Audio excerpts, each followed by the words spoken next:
C'est donc à toi qui sièges dans les lieux les plus élevés que nous donnons tout honneur et toute gloire. Sois béni, sois élevé, sois glorifié, sois remercié. Toi qui depuis hier a commencé et même depuis plus de 21 jours fais du bien à cette assemblée. Merci de continuer encore de nous enrichir, de nous bénir et de faire du bien à ton peuple. La gloire est à toi, Père, au nom de Jésus-Christ. Amen. Asseyons-nous dans la présence de Dieu. Que le Seigneur soit béni. Que Dieu continue de nous faire du bien. Tu n'as pas dit Amen. Qu'il continue de nous parler, qu'il continue de nous faire du bien. Amen. Je bénis encore le Seigneur pour cette assemblée. Merci au Seigneur pour son serviteur. Nous le bénissons, nous bénissons Dieu pour sa vie. Et nous voulons bénir son épouse hier qui n'avait pas pu être là, mais aujourd'hui qui est là. Et donc nous sommes davantage encouragés. Que Dieu soit béni. Alors nous avons donc dans ce qui nous a été confié de faire dans le cadre de ces 40 jours, nous avons pris donc l'aspect des fondements spirituels, des situations démoniaques que nous pouvons rencontrer dans les familles. Et nous avons hier commencé par surtout toucher tout ce qui est en rapport d'abord avec la famille, définir un peu comment nous présentons la famille et comment des réalités démoniaques peuvent fonder les crises, les douleurs, les difficultés qui sont constatées dans le témoignage familial. Parce que ce qui se passe et se produit en famille a forcément une raison, spirituellement je veux dire. Et s'il y a une raison spirituelle, il y a un fondement. On a touché un certain nombre d'éléments et je veux ajouter 2 autres éléments sur ce que nous avons pu dire hier. Et je vais surtout basculer pour ce soir sur l'aspect de la famille qui est en rapport avec l'encadrement, l'éducation des enfants. Ce n'est pas toujours facile. D'abord, avoir des enfants, j'en parlerai un peu, comment l'ennemi travaille et pourquoi ça peut être un défi dans la maison. Et puis quand on les a, le grand challenge c'est de réussir leur éducation. Mais ce n'est pas toujours aussi évident parce qu'il y en a qui peuvent échapper à notre contrôle ou alors il y en a qui peuvent mal tourner. Il y a aussi des raisons spirituelles à cela. Raisons spirituelles donc de la stérilité, des défis d'enfantement et raisons spirituelles bien sûr de la rébellion des enfants, du témoignage que nous avons qui n'est pas souvent très très heureux et très très bon au niveau des enfants. Nous toucherons aussi à des réalités donc spirituelles. Mais pour aujourd'hui, à ce que nous avons dit hier, je veux ajouter cet élément-là.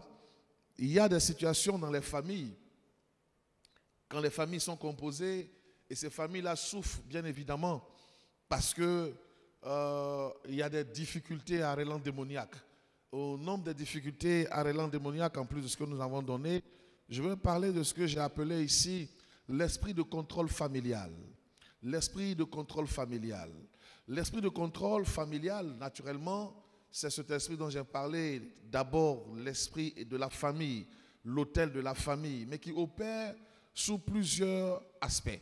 Il y a une dimension, un aspect sous lequel il travaille et qui empêche que la personne mariée sorte réellement de la maison pour bâtir une vie avec quelqu'un d'autre.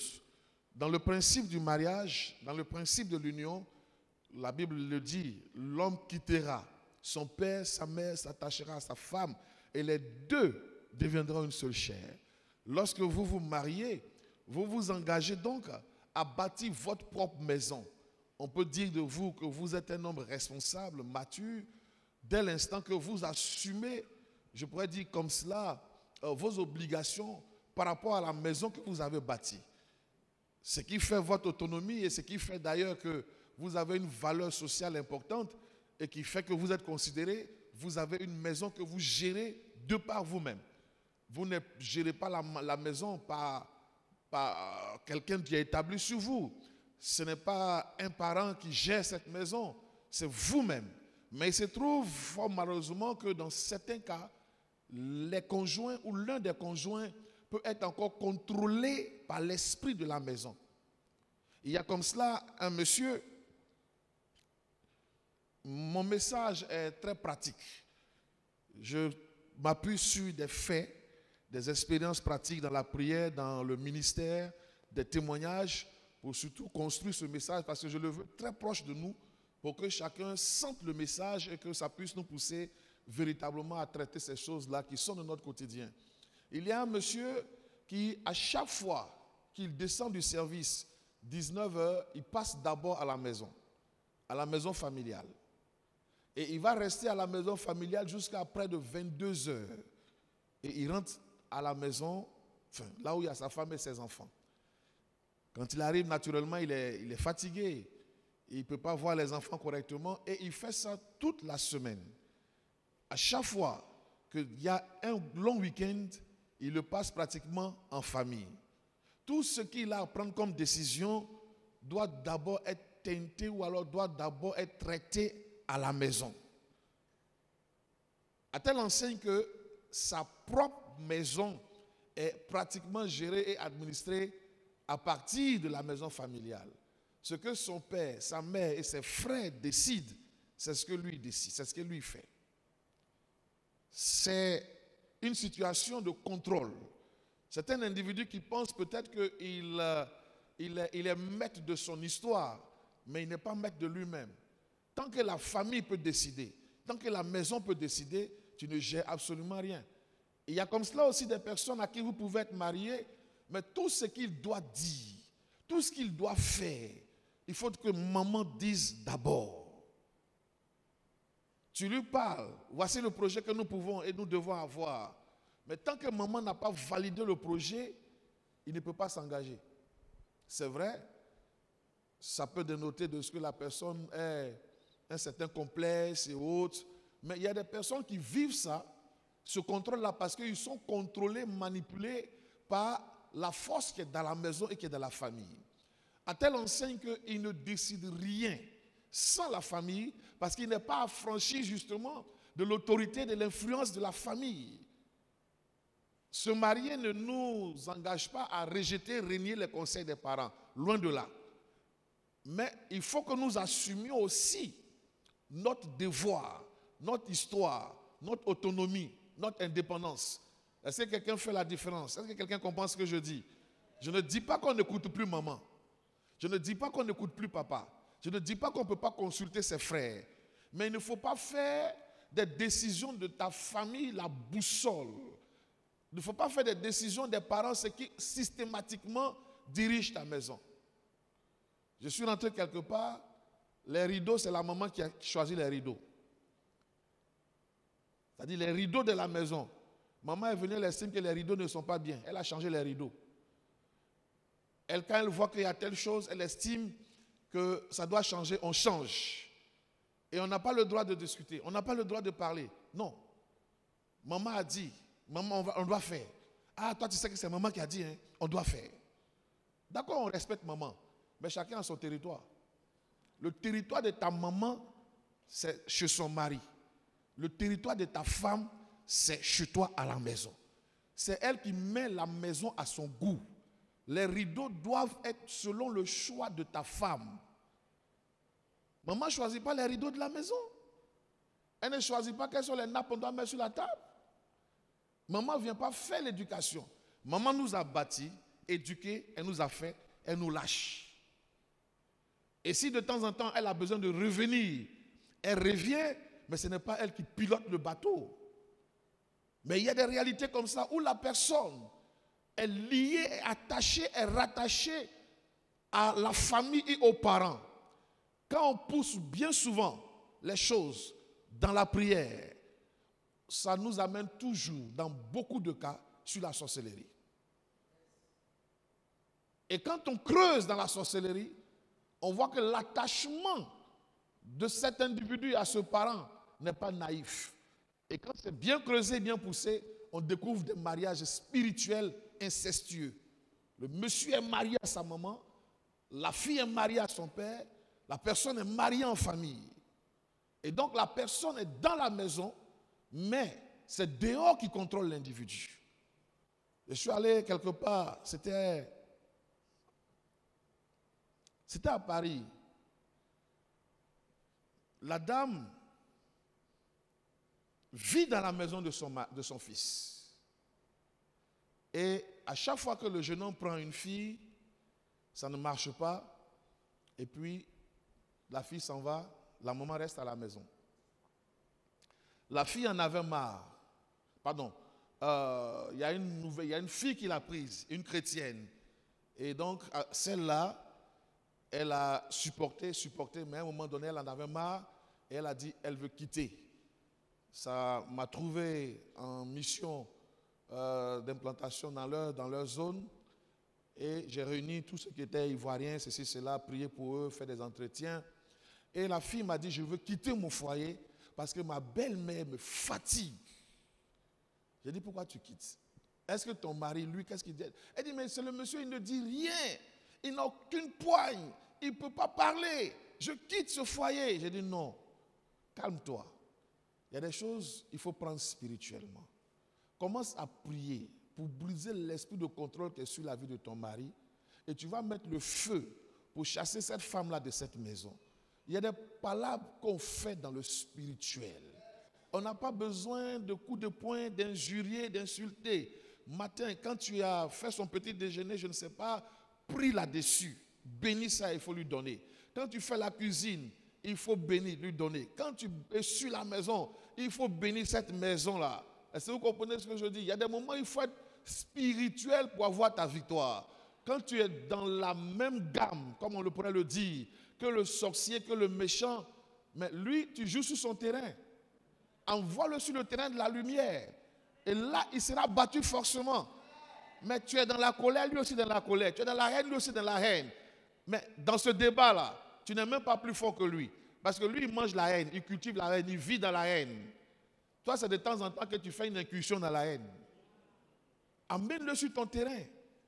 Le terrain de l'amour, le terrain de la patience, le terrain de la libéralité, le terrain de la bénédiction. Amène-le dans les valeurs. Et tu vas voir que la personne là va dégager. On a parlé un peu comme ça, prié avec cette sœur, et elle est partie. Mais effectivement, j'ai envoyé quelqu'un là-bas, mais c'est un couple dans la maison. Quand le monsieur arrive du service, sa maman doit l'accueillir. Il est couché dans le canapé, et puis on lui manchait les pieds, tout ça, elle essaie de masser les pieds. Et la femme est à côté. J'ai dit, mais il y a foyer dans ce foyer.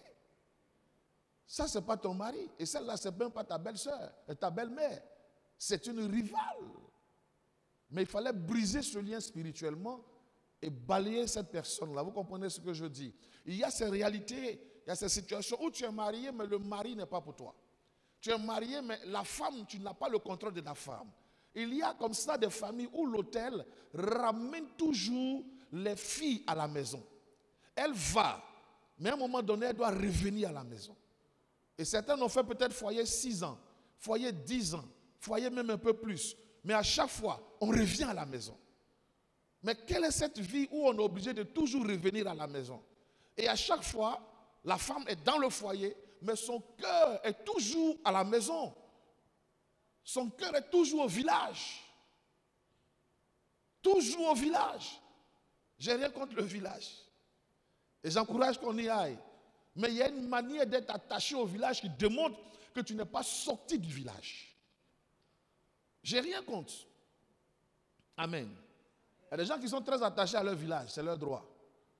Tu prends son portable, la musique qui sort dedans, c'est Nyaouré Jimmy, dans son répertoire, c'est Zadi 1, série 3. Non, j'ai rien contre ça. Mais il y a une manière de faire. Tu sens que la personne n'est pas sortie de ce système. Et ce système contrôle l'individu. C'est de ça que je veux parler. Tu peux être marié, mais il y a une autre réalité dans la famille qui contrôle l'individu. Il y a des choses que vous devez vous dire à deux. Il y a des choses qui ne se gèrent qu'à deux. Il y a des projets qui ne réussissent que parce que le couple gère ça en couple à deux.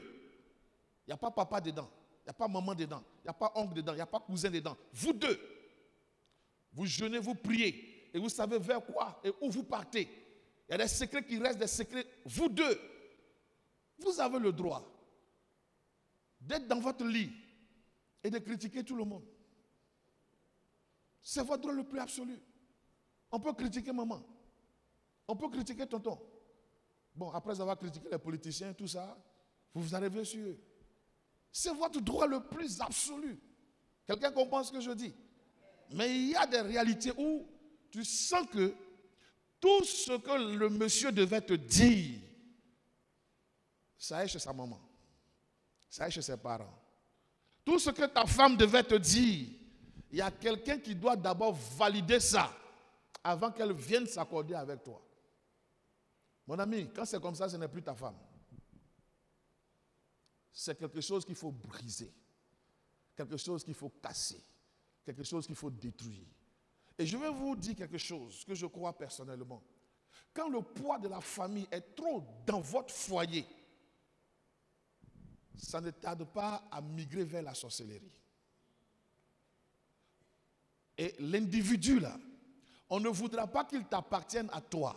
Et on pense en général que parce que le monsieur est marié, c'est sa femme qui bouffe, disons-nous les choses, qui bouffe tout son argent.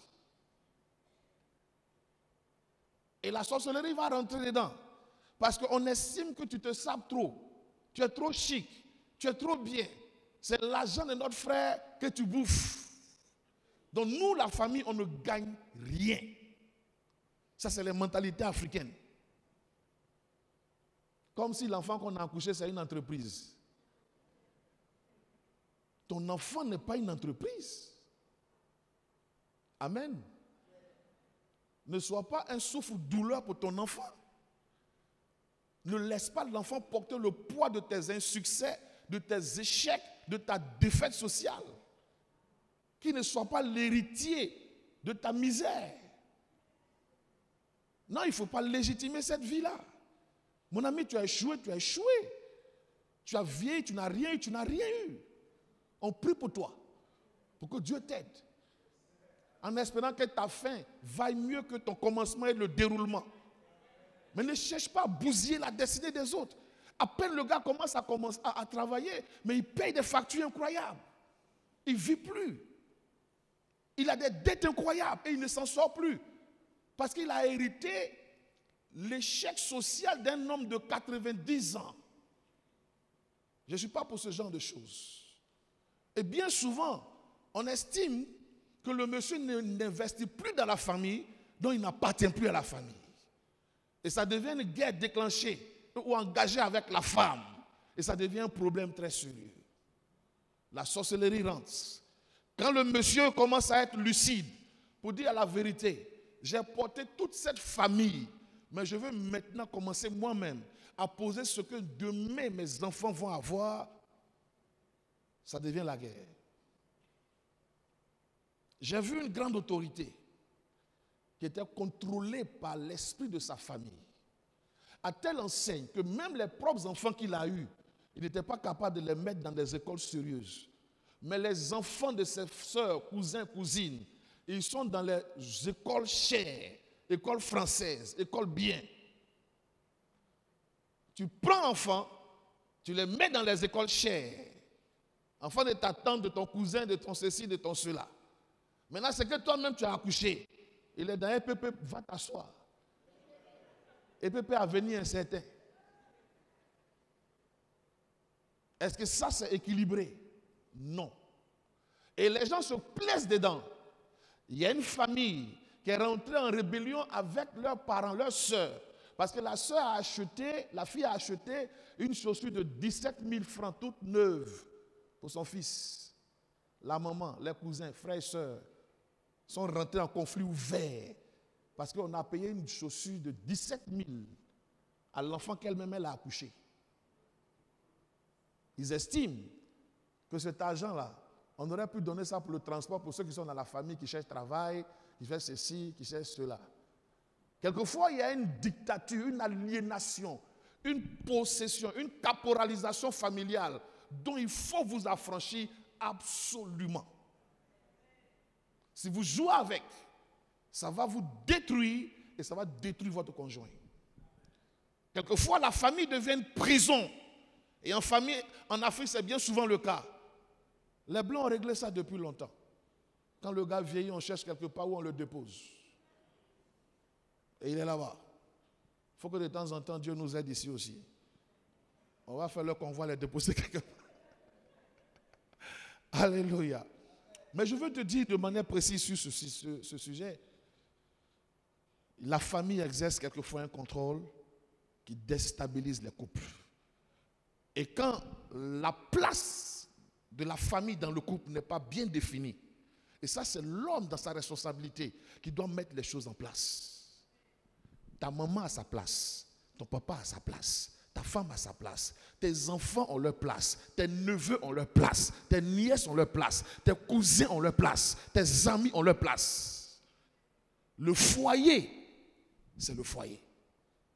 Et la maison reste d'abord même un territoire d'intimité. Ce n'est pas tout le monde qui rentre dans la maison. Et quand tu es chrétien encore plus, le Saint-Esprit même peut avoir à ton égard des exigences très fortes par rapport à la sanctification de ta maison. Je conçois même pour ma part, ça peut être un peu fort, que ce n'est pas tout le monde qui peut venir s'installer et habiter dans la maison d'un homme de Dieu.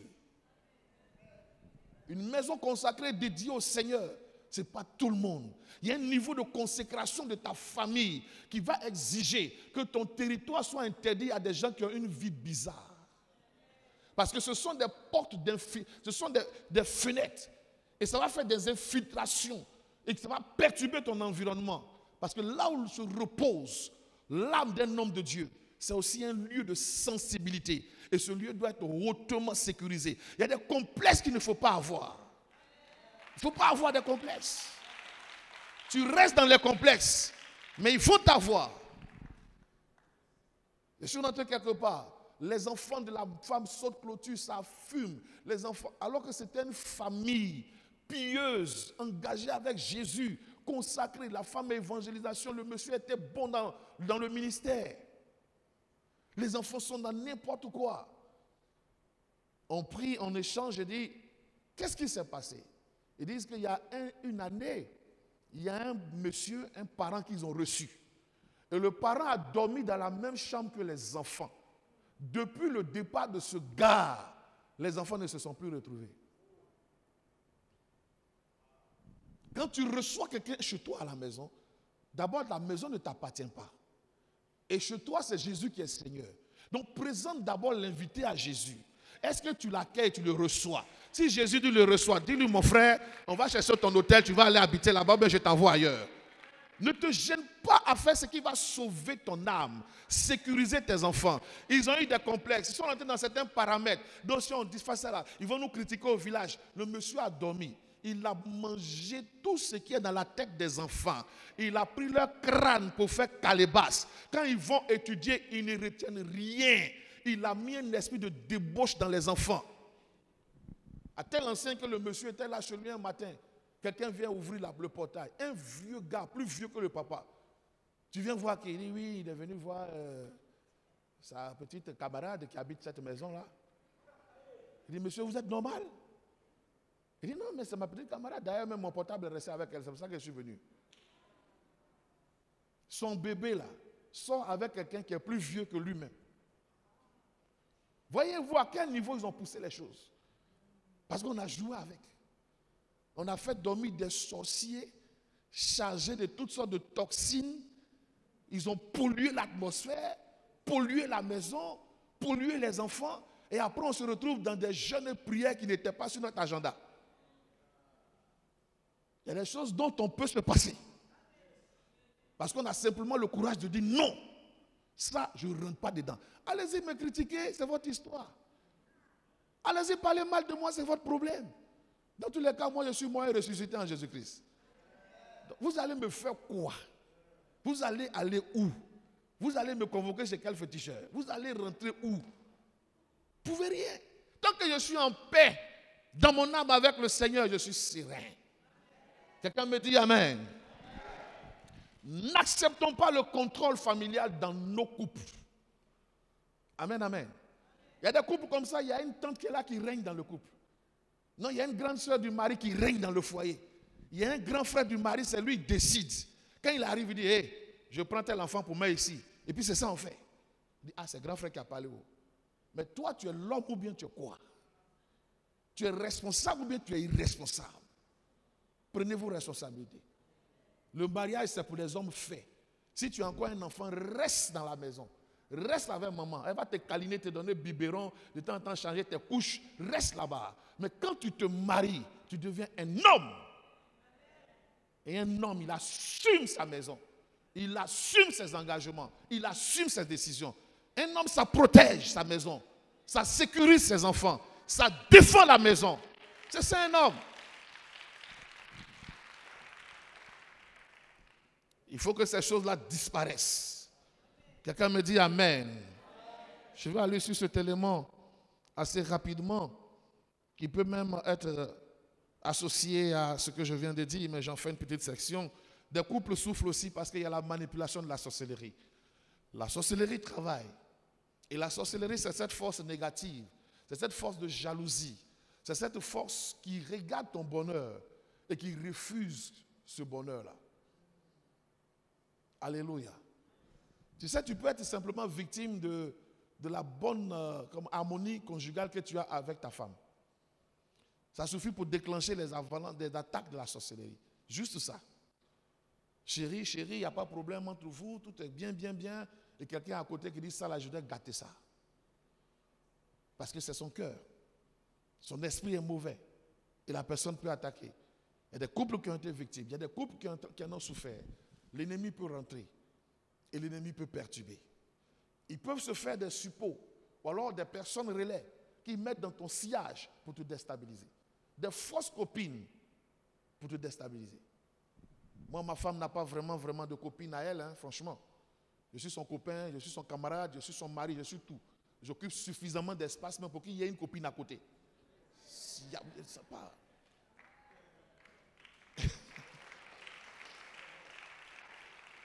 Oui, parce qu'on n'a pas le temps. Quand je suis là pleinement. Quand je dois être en voyage, quand je dois ceci et cela, d'accord. Au téléphone, ceci et cela. Mais quand on est là, on occupe l'espace. Ce genre de relation, copine ici, ceci et cela, vous voyez. Mais moi, je dis, il faut limiter ces choses-là. Et quand vous sentez que la personne a un mauvais esprit, il faut éloigner la personne rapidement. Tu vois, ton mari est attaché à quelqu'un. Ils sont tellement camarades d'une manière, pas camarades pour l'œuvre de Dieu, pas camarades pour l'évangile, pas camarades pour prier, mais des camaraderies bizarres. Il faut prier pour détacher. Parce que c'est comme ça commence, après on glisse. Ce que tu crois être ton bonheur que tu peux partager avec l'autre, ça peut ne pas forcément le réjouir. La Bible est claire. Le cœur de l'homme est méchant et mauvais par-dessus tout. Qui peut connaître ce cœur-là? Là où tu te confies, tu penses que tu vas pour qu'on te donne des bons conseils, alors que ce que tu es en train de dire suscite la haine, la colère, la jalousie, et ça devient la sorcellerie. Il y a des personnes infiltrées bien souvent. Je n'ai rien contre cette catégorie de personnes que je vais citer. Nos servantes, nos gardiens, le petit personnel de la maison sont des gens très utilisés parce qu'ils savent qu'ils sont très proches de nous. Personnellement, je n'autorise même pas la servante à venir toucher au lit conjugal. Le lit conjugal est le lieu le plus sensible du foyer dans la maison. Parce qu'il suffit que quelqu'un qui a un esprit de sorcellerie touche au lit conjugal, fasse des mauvaises proclamations et qu'il ait ainsi sémé des choses qui vont perturber votre foyer. Je recommande que les servantes ne touchent pas le lit conjugal. Fais le lit, ça te coûte quoi? Le lit où toi et ton mari, vous dormez. Pourquoi c'est quelqu'un d'autre qui va faire? Tu es trop fatigué, mais lui, il peut faire aussi. Nous-mêmes, on fait le lit là. On peut le faire. On peut être solidaire de l'autre, on peut être fatigué. Mais parce que c'est un terrain spirituellement sensible. Quand la Bible dit que le lit conjugal soit exemple de souillure, quand la Bible nomme le lit conjugal, c'est important. Ça fait partie de ce qui est stratégique dans le foyer. Des femmes qui prennent leurs copines pour aller dans la chambre conjugale et elles sont assises sur le lit conjugal en train de manger popcorn pour regarder novelas dans la maison. Mais tu as un problème. Tu as un problème. Ça ne se fait pas. Parce que tout ce qu'elle va regarder là, ça peut la pousser à libérer des mauvaises pensées et à infecter le lit conjugal. Et tu viens, tu dors dans ce lit avec ton mari, tu as des problèmes. Et depuis que quelqu'un est venu s'asseoir à toucher le lit conjugal, il y a des problèmes. Du petit personnel sont bien souvent utilisés parce qu'on dit que ceux-là, ou alors on sait que ceux-là ont accès à l'intimité, à la chambre.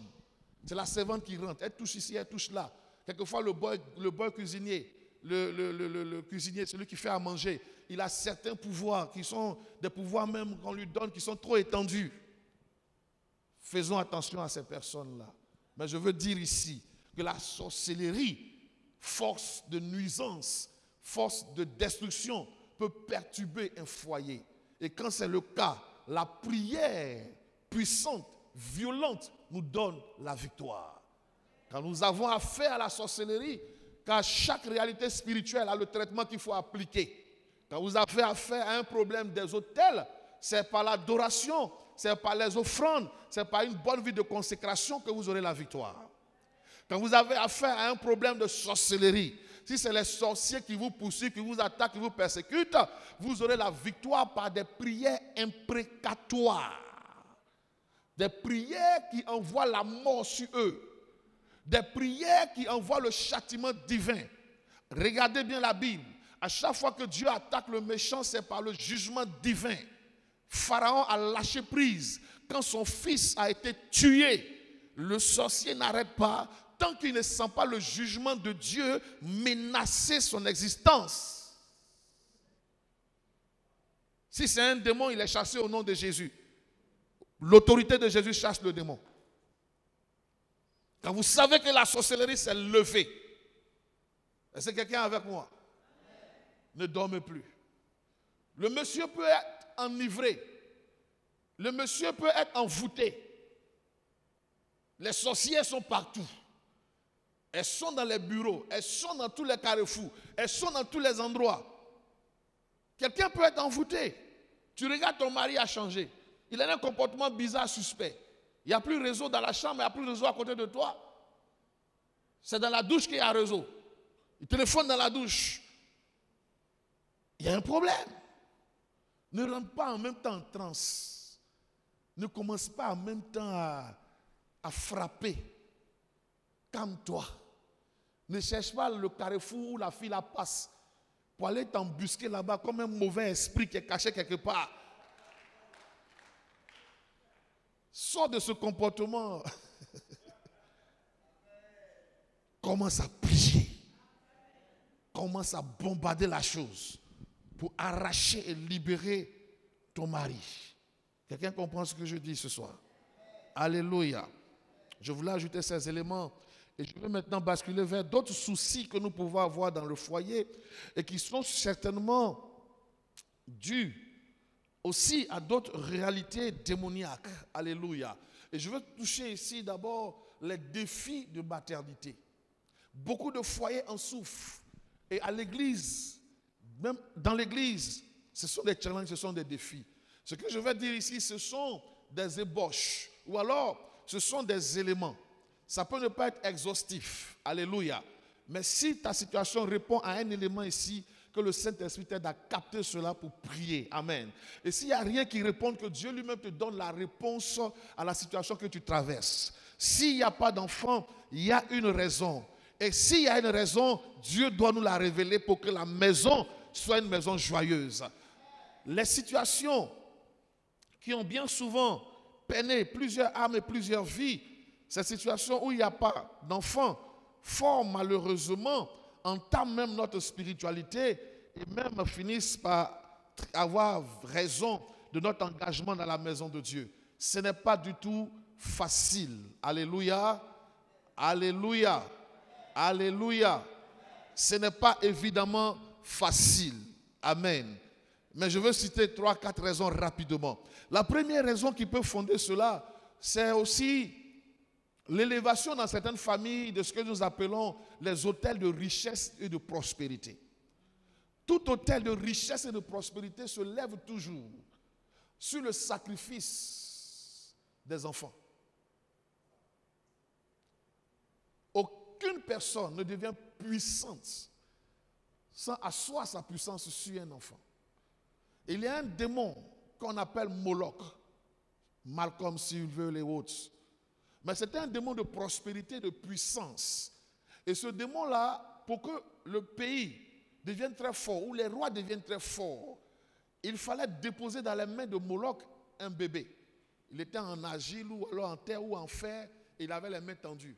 On plaçait l'enfant dans ses mains, alors que c'était bien chauffé, et pendant que l'enfant brûlait, il y avait des louanges et des célébrations qui se faisaient. Et quand l'enfant mourait, on en voyait plusieurs bébés, quand les enfants mouraient, l'odeur qu'ils prenaient, ça déclenchait la prospérité. Il y a beaucoup de maisons comme cela, où il y a des défis de maternité, parce que quelqu'un a pris spirituellement la vie de ses enfants et les a convertis en prospérité. Il y a des maisons d'où vous voyez des gens sortir, des noms illustres, mais ce sont des maisons de grands chagrins parce que beaucoup de femmes dans ces maisons, quelquefois, ont des problèmes de maternité. Ces situations-là arrivent parce qu'il y a eu échange. Quelqu'un peut échanger. Et tout comme le sacrifice a été fait pour élever toute personne dans la maison, ces hommes donc sont puissants, ces femmes sont puissantes, mais elles ont un problème d'enfantement. Je priais pour une jeune dame, commissaire de police, et elle avait un souci de maternité. Elle me dit, pasteur, ce qui m'a été révélé, c'est que les gens disent que je serai une grande dame, mais je n'aurai pas d'enfant. Je dis, c'est parce que la Bible dit. Quand la parole de Dieu est claire, nous sommes bénis de toutes sortes de bénédictions dans les lieux célestes en Christ. Et la parole enseigne que Christ est tout en tous. Quand Jésus vient dans ta vie comme bénédiction, là, il ne vient pas aux trois quarts. Donc toi, tu as reçu un Jésus borgne, un Jésus qui avait pied coupé, un Jésus je ne sais pas quoi. C'est-à-dire qu'il y a quelque chose, un Jésus amputé. Non, il est tout. Il est descendu avec tout. Ce qu'il doit nous faire. N'accepte pas ces choses. Pour te complaire dans une certaine vie de je suis riche, j'ai l'argent, je suis à l'aise. Il y a des choses qui sont irremplaçables. Garçon, l'argent ne peut pas le remplacer. Et tous les milliards de la terre, enfants, mari, femme, ne peut pas le remplacer. Tu peux faire semblant d'être à l'aise, mais ton argent là ne le remplacera jamais. Une image, une dame était dans son triplex et elle a vu à côté une nuit un monsieur, parce que de son triplex elle voyait la maison des autres. Une nuit, le monsieur, sa femme a piqué une crise et il a pris la femme, il l'a mise dans la voiture, donc de loin. Elle voyait toute la scène. Et le monsieur a pris la femme, il l'a envoyée à l'hôpital. Et elle, dans son triplex, dans sa grosse chambre, avec un code, parce que l'accès de la chambre est codé, elle est toute seule dedans. Elle s'est posé une simple question. Et si je pique une crise? Qui va m'aider à aller à l'hôpital? Ton gros lit qui est là de 10 millions ne peut pas t'aider. L'écran plasma qui est là ne peut pas t'aider. Les millions entassés dans le coffre de la maison ne peuvent pas t'aider. Rien. Un homme dans ce décor peut te sauver la vie. Quelquefois on se dit non, je fais avec. Mais on ne peut pas faire avec ces choses-là. L'autel de richesse dans beaucoup de familles a volé la bénédiction conjugale, a volé l'enfantement, des grandes gloires, des grands noms, des grandes prospérités, mais ça a volé quelque chose. Mais Dieu nous donne la victoire. Dis Amen comme je veux entendre. La stérilité peut être le fait d'une injustice. Nous avons le cas d'Abimelech en Genèse 20, verset 18, qui va prendre la femme d'un certain Abraham à cause de ce qu'il a pris la femme de quelqu'un toute sa maison est devenue stérile. Comprenez ce que je dis? Il a pris la femme de quelqu'un même sans même savoir. Parce que la femme et le monsieur ont dit non, ils sont frères et sœurs. Mais malgré ça, Dieu a frappé sa maison de stérilité. Et la femme est devenue, la maison, les femmes sont devenues stériles. Quand je vais plus loin, je me dis alors que celui qui commet un adultère et qui s'en va prendre la femme de quelqu'un, ça peut entraîner la malédiction de la stérilité dans lui-même, sa propre maison. Pas à cause de l'épouse qui est là, mais à cause de ce que le monsieur a fait. Les femmes d'Abimelech, elles n'étaient pas allées prendre elles n'avaient pas péché. Mais comme elles sont celles qui sont dans l'alliance avec Abimelech, elles ont été frappées. La femme dans la maison peut ne pas accoucher parce qu'il y a une injustice. Le monsieur prend des femmes dehors, il enseigne des femmes dehors, il fait des avortements dehors et il vient à la maison, il cherche enfant. Comment vous voyez ça? Ça peut être la base du blocage, l'injustice. L'injustice aussi peut se manifester lorsque quelqu'un, comme l'exemple que j'ai pris hier, a pris une femme et en a abusé et l'a relâchée pour aller prendre une autre femme. Cette nouvelle femme peut ne pas avoir d'enfant parce qu'il y a une réclamation sur le monsieur.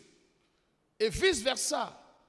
Tu as vu un monsieur, tu as souffert avec quelqu'un, mais tu as vu quelqu'un qui est plus riche et tu as abandonné l'homme de galère pour rentrer dans la gloire avec ton riche mari. Mais vous cherchez un enfant partout, ça ne vient pas. Parce qu'il y a quelque chose d'injuste qui a été commis. Une injustice dans le comportement sexuel peut bloquer, peut fermer la porte. Quand vous regardez bien, Sarah, non, pas Sarah. Quand vous regardez bien, ces deux sœurs qui étaient mariées à Jacob, voilà. Rachel et Léa. Léa n'était pas aimée. Et la Bible dit que c'est parce que justement Léa n'était pas aimée que Dieu l'a rendue féconde. C'est Rachel qui était la préférée. Et Jacob a toujours voulu Rachel. C'est d'elle qui s'est entiché. C'est d'elle qui s'est amourachée. On l'a saoulée et on a mis Léa dans son lit. Il se retrouve matin, celle qui est vilaine, celle qui n'aime pas, celle qui est devant lui. On dit, prends-la quand même. Il a pris. Bon, 7 ans encore, je travaille, ok, pour avoir celle qu'il veut. Quand il a eu celle qu'il voulait, mais dans le foyer, Léa n'existait pas. Quand il devait rencontrer son frère, il met les esclaves devant. Il met les gens de peu d'importance devant. Et il met qui devant lui? Il met Léa. Puis il met Rachel ici. C'est-à-dire que s'ils ont commencé à couper la tête de Léa, toi, ma Rachel, nous, on se... Visiblement, il n'aimait pas Léa. Celle aussi qu'on n'aime pas. Dès que même tu la frôles, elle est enceinte.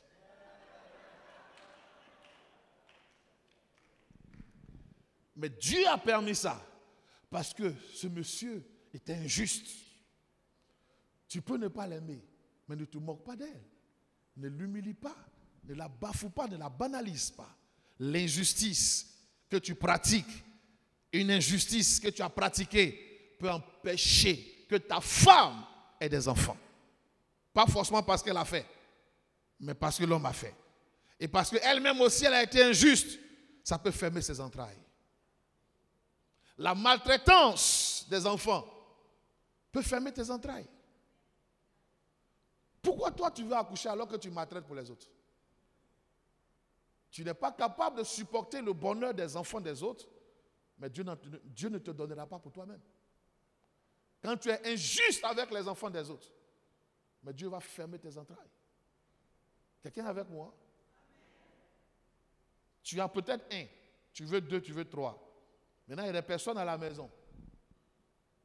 Et tu montres carrément qu'il y a une différence. Et même tu vas loin, tu maltraites. Ça peut être à la base des entrailles fermées. Car des entrailles peuvent être fermées par injustice. Amen. Troisième réalité, des entrailles peuvent être fermées parce que l'amertume, à un moment donné, devient une toxine qui paralyse ta foi. La femme sunamite qui disait tout va bien, cette femme-là, la Bible dit qu'elle ne faisait pas d'enfant. Quand le prophète est venu lui prophétiser qu'elle allait avoir un enfant, qu'est-ce qu'elle a dit? Elle dit, homme de Dieu, ne trompe pas ta servante. Bon, moi je te prophétise que tu vas avoir un enfant. Et puis tu me dis, ne trompe pas ta servante. Ça veut dire que tu ne crois même pas. Quand l'enfant est mort, qu'elle a envoyé chez le prophète, elle lui a dit, regarde, il est mort. Ne t'avais-je pas dit de ne pas tromper ta servante? C'est-à-dire que les nombreuses fausses couches ou les maternités infructueuses ont fini par l'amener dans une posture d'amertume, à tel enseigne qu'elle ne croyait plus qu'on pouvait encore avoir des enfants, qu'elle pouvait encore avoir des enfants. La douleur peut t'amener à un moment donné à rejeter, à refuser et à renoncer et à faire une croix sur une bénédiction qui reste ta bénédiction. Qui reste ta bénédiction. Il y a une dame que j'ai rencontrée, ce n'est pas facile. Aller de clinique en clinique, de gynéco en gynéco, aller ceci, même quand tu as un peu d'argent, tu vas même aux États-Unis pour chercher enfant. À un moment donné, tu dis, peut-être que Dieu sur la terre, il dit, il ne faut pas y avoir enfant. Et c'est à ça que le diable veut t'amener. Mais ce n'est pas ça ton histoire. Et ce n'est pas ça la volonté de Dieu. L'amertume dans laquelle l'ennemi veut te plonger, ne reste pas dans cette amertume. La Bible dit que Pénina était toujours en train de chercher noise à Anne, de sorte à l'amener à être dans l'amertume. Et quand j'ai regardé, j'ai compris que le jour que Pénina a sorti son esprit de l'amertume, c'est en ce moment-là que Dieu a commencé à lui parler. Et qu'elle a reçu le code de la sémence du premier-né pour avoir des enfants. L'amertume. Si quelqu'un traverse cette période, je m'arrête ici pour prier que le Seigneur te libère. Et que ton esprit sorte de l'amertume. L'amertume détruit même l'ambiance conjugale. C'est vrai qu'il peut ne pas avoir d'enfant, mais ce n'est pas le seul bonheur de la maison. Tout ne se résume pas à l'enfant. Parce que pour peu, je n'ai pas d'enfant. Pour peu, il n'y a pas d'enfant. Mais il n'y a pas que ça dans la vie. Et qui a dit que tu ne vas pas avoir d'enfant? Que Dieu te bénisse. Donne-moi amen comme je vais entendre. Je veux courir sur quelques éléments ici rapidement pour nous aider à toucher les réalités, donc, certains fondements qui justifient la déviation des enfants. On a des enfants, mais quelquefois on ne les comprend pas. Ils sont à la drogue, alors que nous, on ne s'est jamais drogué peut-être. Dans des comportements surprenants et bizarres, certaines réalités spirituelles peuvent justifier cela. Je m'en vais avec vous saisir des éléments qui sont en rapport avec la malédiction. La malédiction que je veux pouvoir faire ressortir ici, en touchant d'abord à la malédiction de Caïn.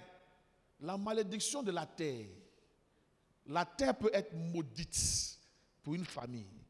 Et la malédiction de la terre fait que tous ceux contre qui ou pour qui, disons comme ça, cette terre est maudite, ils ont une vie d'instabilité, de vagabondage, une vie de déséquilibre. Genèse 4, versets 11 à 12, nous ramène un peu l'histoire de Caïn. Mais le sang qui est versé dans la terre criait. Et ça faisait alors qu'il y avait un témoignage et un comportement d'instabilité. Est-ce que quelqu'un est avec moi? Est-ce que quelqu'un est avec moi là-dessus? Quand je regarde également Jérémie 22, verset 20, il dit, inscrivez cet homme comme maudit sur la terre. Voici quelqu'un qui est inscrit comme maudit sur la terre. Donc la descendance de cet individu porte déjà une malédiction même. Il y a des individus pour qui la terre crie malédiction. Et quand un enfant a cette sémence, il ne peut pas malheureusement échapper. La malédiction de la terre, la malédiction du sang versé peut perturber les enfants. Beaucoup de familles qui sont des familles sanguinaires, parce que les familles ont pratiqué effectivement des sacrifices humains Des familles même ont assassiné. La Côte d'Ivoire sort de la guerre. Il y a des gens qui ont été égorgés à des carrefours. Il y a des gens qui ont été fusillés à bout portant. Il y a des crimes incroyables. Mais les auteurs de ces crimes ont enregistré dans leurs entrailles des malédictions. Et la terre a retenu cela. Et des enfants en seront victimes parce qu'ils sont descendants de personnes dont les mains ont versé le sang. Ça peut entraîner la folie, la démence, les comportements, comme on le dit, inconscients, la violence même et autres. Parce que le sang de la terre crie contre ces personnes. Et le sang crie pour demander que ces personnes-là soient bien évidemment frappées. Quand nous regardons également d'autres aspects de cette malédiction, ça entraîne bien sûr l'instabilité. Tu ne restes pas en place. L'enfant est tout le temps en train de sortir, se balader. L'instabilité. Il renverse l'ordre des choses. Il est dans un comportement qui agresse sa vie. La vie se trouve dans le sang. Lorsque tu as méprisé le sang, la malédiction du sang amène les gens aussi à mépriser la vie. Ils ne respectent pas la vie. Un bandit ne respecte pas la vie. Il se bat au couteau, il ne respecte pas la vie. Il se drogue jusqu'à l'overdose, il ne respecte pas sa vie. Il ne respecte pas son corps. Il ne respecte pas les valeurs même de la vie à cause de la malédiction du sang versé. Est-ce que tu me suis toujours? Est-ce que tu es avec moi? Il y a des personnes, donc, deuxième chose, qui elles-mêmes, pour des raisons que Dieu peut certainement étayer, sont porteuses de la malédiction dans les entrailles. C'est ce que j'appelle la malédiction des entrailles. Le Proverbe 58, verset 3. Proverbe 58, verset 3. Ce proverbe-là nous fait savoir que les enfants sortent des entrailles de certaines personnes, mais ces personnes-là, ces enfants, j'allais dire, sont pervertis. Sont pervertis. Non, ce n'est pas la bonne référence. Je vais la retrouver, je vous la donne tout de suite. Ces enfants sortent, mais ils sont, comment je dis ça, menteurs. Et ils sont pervertis aux sorties même du ventre de leur mère. C'est-à-dire qu'ils sortent des entrailles qui sont maudits.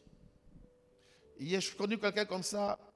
Tous les enfants que la personne a eus, tout ce qu'elle a accouché comme enfant, c'était des enfants, rien de bon. Des bandits, des vagabonds, des ceci, des cela. Et malheureusement, c'est ainsi parce que les entrailles d'où ils sont issus sont des entrailles de malédiction. Il y a donc que Dieu peut maudire des entrailles. Dieu peut se fâcher contre des entrailles. Parce que, soit, la malédiction de, comment j'appelle cela, des avortements est réclamée. Amen, amen. Dieu peut maudire ses entrailles. Ou alors parce que ces entrailles-là même, la matrice, ou alors la femme a utilisé son organe pour le commercialiser. Dieu peut maudire ce ventre. C'est le Psaume 58, verset 3. Plus précis. Et donc, pour ces raisons, l'enfant qui en sort peut être déjà perverti. Il dit, les méchants sont pervertis dès le sein maternel et les menteurs s'égarent au sortir du ventre de leur mère. Il est perverti déjà dès qu'il sort. C'est-à-dire, même à la maternité, sa manière de crier, ça montre déjà que c'est un gangster. Mais c'est une malédiction qui est logée dans les entrailles de sa mère. Alléluia. Est-ce que quelqu'un est avec moi? Certaines malédictions également suivent. Les malédictions de l'inceste. Les malédictions de l'inceste. Quand des personnes sont le fruit d'un inceste, elles ont besoin qu'on leur applique une bonne délivrance. Alléluia. L'inceste, ce sont des relations interdites entre parents. Quand tu découvres la couche d'un père, Deutéronome 27, versets 20 à 23 est assez précis là-dessus. Parce que la sémence de l'inceste est toujours une sémence malédictionnelle que porte la personne. Et cette sémence malédictionnelle va donner aux enfants qui en sont issus de eux-mêmes porter la marque de la malédiction. Quand vous regardez Moab et Ammon, les Moabites et les Ammonites, ce sont des personnes qui sont issues de l'inceste. Vous comprenez ce que je dis? Vous comprenez ce que je dis? Votre amen, je ne le sens pas. Vous connaissez l'histoire de Moab et d'Amnon, n'est-ce pas? Hein? Deux femmes qui ont mis leur papa en état d'ivresse et qui ont couché avec lui. Et il y a eu Moab qui est né et Ben Ammon qui est né à côté. Mais quand vous regardez la Bible, ce sont deux nations d'un témoignage idolâtre inqualifiable. Pourtant, ils sont sortis d'une souche que je peux qualifier de pure, mais sortis de la mauvaise manière, dont la malédiction était sur eux. Il y a des personnes comme cela qui sont venues dans la vie à partir d'un inceste, ce n'est pas leur faute. Mais ce sont des choses qui se traitent dans le Seigneur et qu'il faut rattraper. Les personnes qui sont nées à partir de viol, les personnes qui sont nées à partir de relations non acceptées, on a refusé la grossesse. C'est-à-dire l'enfant, depuis même sa naissance déjà, l'esprit de rejet est sur lui. La malédiction du rejet est sur lui. Ce sont des choses qu'il faut traiter. Quand la conception, la naissance n'est pas bien gérée, malheureusement, il faut que l'on puisse faire les prières qui conviennent, de sorte à ce que la malédiction soit brisée et que les enfants qui vont venir de cette personne soient des enfants de bon témoignage, des enfants de bénédiction. Alléluia. Alléluia.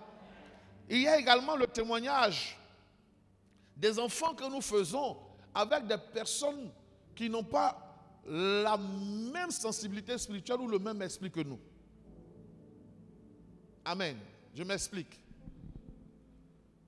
Joseph, en Égypte, on lui a donné la fille du prêtre de On, qu'il a mariée. Il a fait 2 enfants, n'est-ce pas? On les appelait comment? Manassé et puis qui? Et Ephraïm. Amen. Mais quand vous regardez dans la parole de Dieu, voici 2 personnes, Manassé et Ephraïm, dont les descendants sont à la base de beaucoup de gros problèmes. C'est eux-mêmes qui vont permettre plus tard de former la tribu de Samarie, avec les Samaritains. Parce que le sang idolâtre de leur maman a continué de parler en eux. Quand vous regardez l'enfant que Gédéon a eu avec la femme de Sichem, c'est cet enfant de Sichem-là qui est venu plus tard égorger ses 70 frères. Mais il est allé prendre le renfort chez ses parents. Et il a même fait un sacrifice, on a même fait un sacrifice à Baal, adoré dans la famille de sa mère, pour qu'il prenne le pouvoir. C'est pourquoi les couples à discordance spirituelle sont dangereux. C'est vrai qu'on est dans un monde où on veut mettre de l'élégance en tout. Mais quand tu sais que tu es ici à un certain niveau de responsabilité, fais attention à celle à qui tu te maries. Fais attention. Il y a un moment donné, on doit exiger la pureté de l'alliance. Tu n'as pas dit Amen. Alléluia. Tu es avec moi? Je veux toucher rapidement quelque chose qui va me permettre d'avancer. Quand je vois Osée 13, versets 12 et 13, il nous fait comprendre également qu'un enfant de peu de sagesse, qui ne sort pas en son temps, c'est un autre type de malédiction qui frappe. Il dit, il y a des enfants, quand il est le temps de les accoucher, ils ne sortent pas.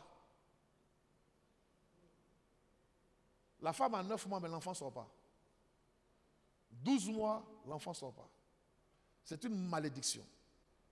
Et c'est un type de retard d'accouchement qui dénote de la malédiction du retard qui va accompagner l'enfant.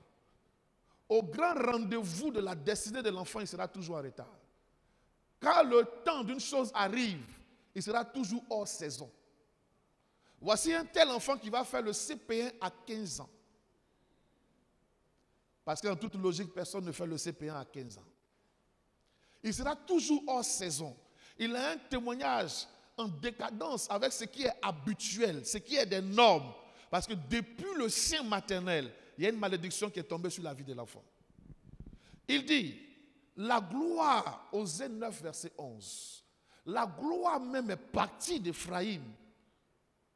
Et je tombe ici sur les malédictions, les idolâtries. La pratique de l'idolâtrie entraîne également la malédiction de l'instabilité des enfants. Des enfants sont dans la drogue, le banditisme, parce que la malédiction de ce que nos parents adoraient, ou nous-mêmes ce que nous avons adoré, les frappe, les déstabilise et les atteint.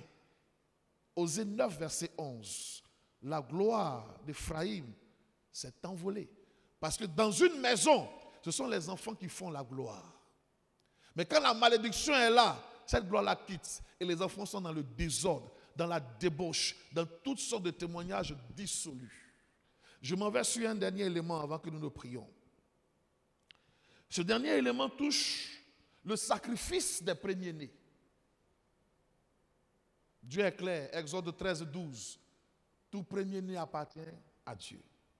Il y a dans les principes de certaines religions ou de certaines doctrines mystiques, il y a le principe du sacrifice du premier-né qui doit venir fonder et bâtir la force du Père. Et donc, tout premier-né est sacrifié. Et le premier-né de ce gars qui est dans cette mystique, qui est dans cette histoire, il ne devient jamais rien. Beaucoup d'aînés sortis de maisons mystiques ne deviennent rien. Parce que leur gloire, c'est de soubassement à la puissance mystique de leur père.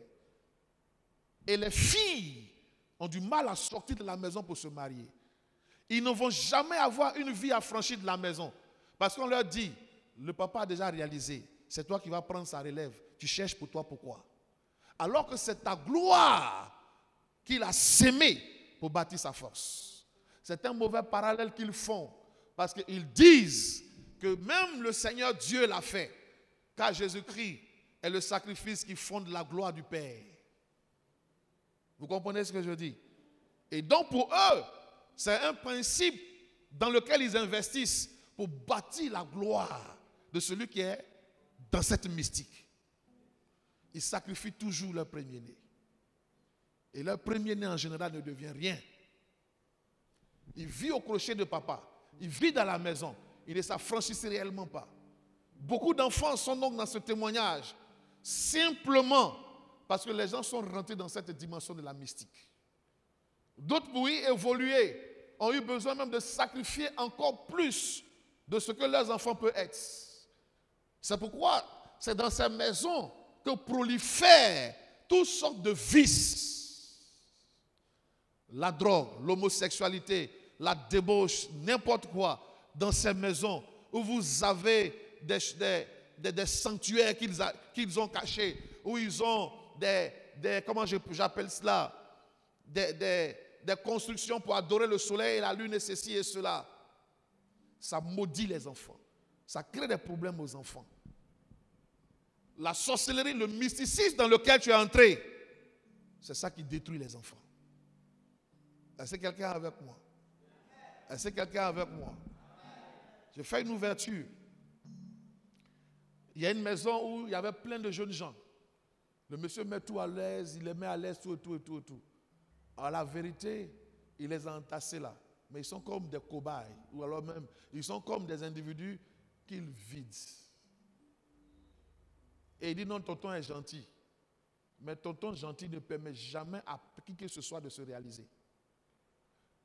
Laisse-moi te dire qu'un sorcier mystique n'est jamais gentil. Quand il voit que tu as une gloire, il va chercher à t'agripper, à te sucer, à te vider, à t'exploiter. Il ne cherchera jamais à te relâcher. C'est ça l'esprit de Laban Laban a vu ce que Jacob avait. Il n'était pas prêt à lâcher Jacob. Même les enfants de Jacob, ils disent, ça m'appartient. Ta femme m'appartient, toi-même tu m'appartiens. Parce que spirituellement, ils faisaient leur affaire. Ne croyez pas que les gens vont vous faire cadeau. Les gens vont vous aimer. Non, ils vont enlever des choses en vous pour alimenter leur autel. Et ils prendront dans les enfants, qui sont des individus un peu plus purs, pour fortement alimenter ces autels-là. Est-ce que quelqu'un me suit dans ce que je dis ce soir? Est-ce que tu es avec moi dans ce que je te donne comme information? Acclame le Seigneur, ça peut te faire du bien.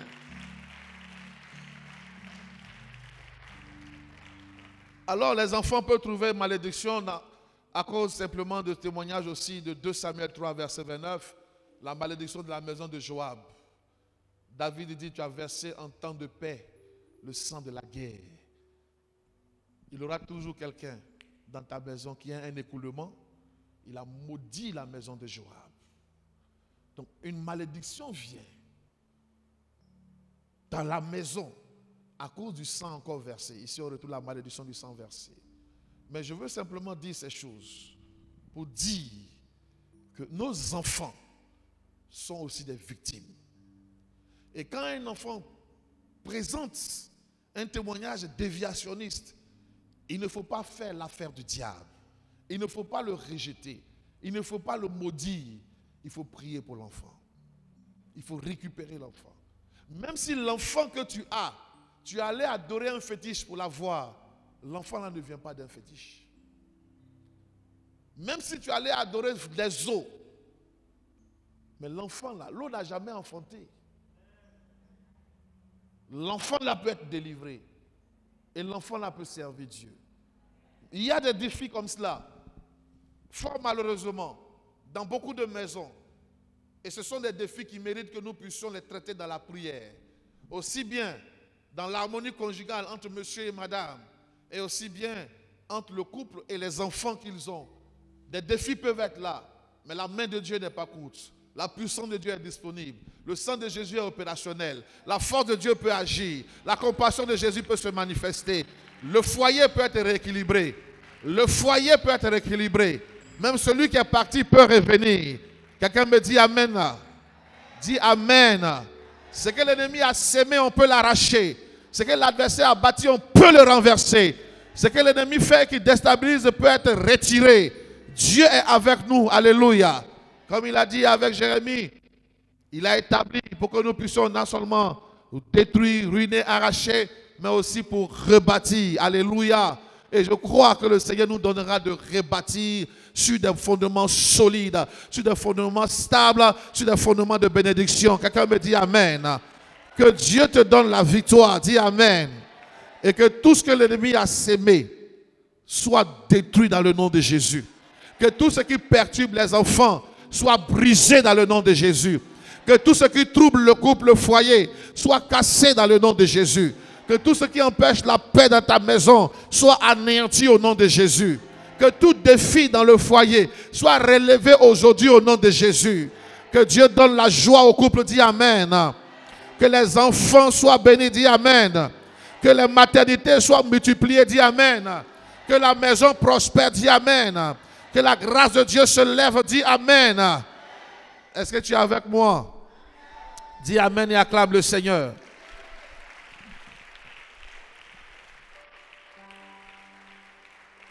Je sais que le temps, est-ce qu'il est, mais est-ce qu'on peut juste prier un peu? Alléluia. Parce que demain, mon message ira dans le sens de bâtir la maison du juste. La famille solide. Alléluia. Je parlerai de l'alliance familiale. Comment on gère son alliance pour que sa maison soit solide. Pour qu'il y ait dans la maison santé et prospérité. Pour que les enfants soient sécurisés. La maison doit avoir un certain témoignage. Alléluia. C'est par là que je vais terminer et nous allons certainement prier demain fortement, revenir sur cette situation démoniaque-là et prier pour que Dieu bâtisse. Amen. Pour que nos couples soient des couples heureux. Que les familles soient des familles heureuses. Que les familles soient des familles de bénédiction. Que les familles soient des familles de témoignage. Est-ce que quelqu'un comprend ce que je dis? Ça veut dire en même temps qu'il faut te préparer demain pour inviter et venir avec du monde parce que Dieu va visiter son peuple. Alléluia. Mais pour ce soir, je veux un seul point de prière. Amen. Que le feu de Dieu descende dans ta vie conjugale afin que tout défi qui est dans cette maison soit bombardé, soit foudroyé, soit anéanti, soit ruiné par le feu divin. Quelle que soit la source, quelle que soit la raison, quelle que soit la base, que le feu soit appelé. Lève la main avec moi. Dis Seigneur, Seigneur, Seigneur, j'appelle ce soir ton feu dans ma famille afin que tout dysfonctionnement, toute perturbation, tout défi, toute difficulté dans ma maison, dans ma famille, soit visité, soit anéanti, soit ruiné. Fais descendre le feu qui libère ma famille, ma maison. Ce soir, pendant que je prie, je bats des mains, je relâche le feu. Le feu. Randoba Sakaya. Vas-y. Relâche ce feu dans la famille. Relâche ce feu. J'envoie le feu de la destruction. Tout autel qui parle. Toute malédiction qui crie. Toute puissance démoniaque qui agit. Toute main négative qui opère. J'envoie. Rebosa. Mayande brosa. Lenda brakayanta rababababababa. Rakayenda basayanda. Mansokorobo kinterebesha. Riandobo sakayanta. Lebrazaya baka. Basayande lebesa. Lebrosokianta. Feu. Feu. Feu. Feu. Sur la stérilité. Sur la stérilité.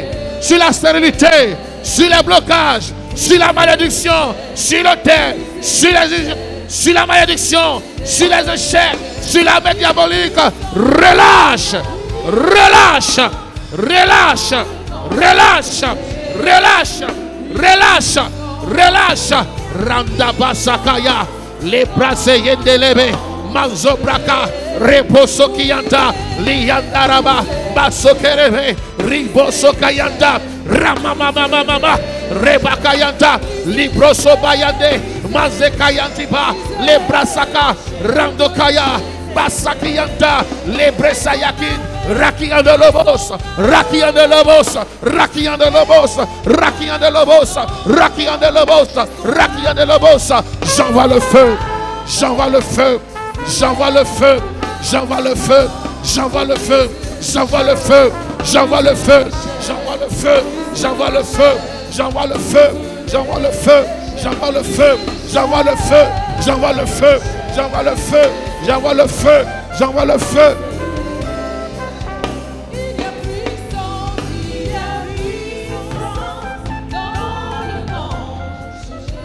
Alléluia. Dis Amen. Lève la main droite. Je déclare que le feu de Dieu descende dans ta maison. Tout défi, tout problème, toute difficulté, tout dysfonctionnement qui existait jusqu'à cette heure, à partir de cette proclamation, à partir de ce programme, cette souffrance prend fin, cette attaque prend fin, cette humiliation prend fin, cette perturbation prend fin, ce dysfonctionnement prend fin, cette douleur prend fin. Je relâche ce feu, je détruis les autels, je casse les malédictions, je détruis l'esprit humain, j'anéantis les démons de contrôle, je ruine les œuvres sur les enfants, je détruis et je libère toute personne dans la famille qui était manipulée, qui était contrôlée. Je libère les conjoints, je libère les épouses, je libère les époux, je libère vos grâces, je libère vos choix, je libère vos témoignages, je libère vos bénédictions. Recevez! Que Dieu te bénisse. Que la grâce soit avec toi. Cette nuit, continue de prier. Alléluia. Garde le feu. Amen, amen, amen, amen. Garde le feu. Cette nuit, prends 2 heures, 3 heures, mais continue de prier. Et je sais que demain à la veillée, tu as rendez-vous avec un miracle. Que Dieu bénisse quelqu'un qui peut dire Amen à sa victoire. Alléluia. Je dis que Dieu bénisse quelqu'un qui peut dire Amen avec acclamation. Amen. Qu'importe ce que Dieu a investi en toi maintenant, le plus important pour Dieu, ce n'est pas ce qui a été fait, ce n'est pas ce qui est fait, mais c'est ce qui est sur le point d'arriver.